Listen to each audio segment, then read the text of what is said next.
It's become a fear of mine that something might be haunting the city I live. Not the kind of fear that makes me tremble or keeps me up at night, but the kind that leaves you still kind of locked in thought, ill almost. As a college senior, I told myself it was time to branch all the way out, move to a new city, make new friends, have all new experiences, and you could not have paid me to move back to my hometown until somebody did. Still, I was so far removed from the place that I once knew that it felt all too new anyway. Fancy new crib, new grocery stores, better vegetables. The police actually pull people over with the sirens off, which is nice. I'm wise enough to know that I was the same person, but I was definitely doing better. My outlook on life did change. I started to read people more deeply.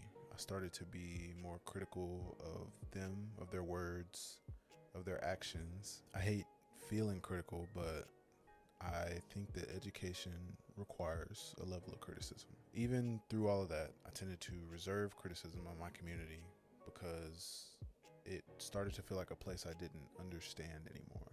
I saw an old version of that world for the foundation that I set in it and for what I made it to be. So, since I made something good of it, I chose not to pass any judgment along. I now know that to be a childlike and, quite frankly, hypocritical view to have.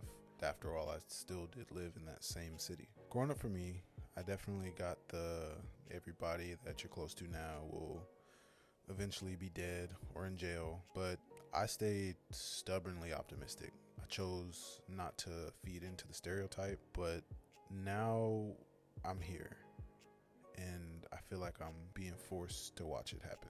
I won't be dense or ignorant. I know that we live in inherited circumstances, one failure to innovate after another, a story with no plot, like a purgatory. Each character within the story is non-autonomous, living in their own perpetual soul-sucking saga. It's not that no one pushes for change, but we don't want it bad enough for ourselves. The stillness of it all has brought us comfort. It's gotten soothing. Are we maybe haunting ourselves?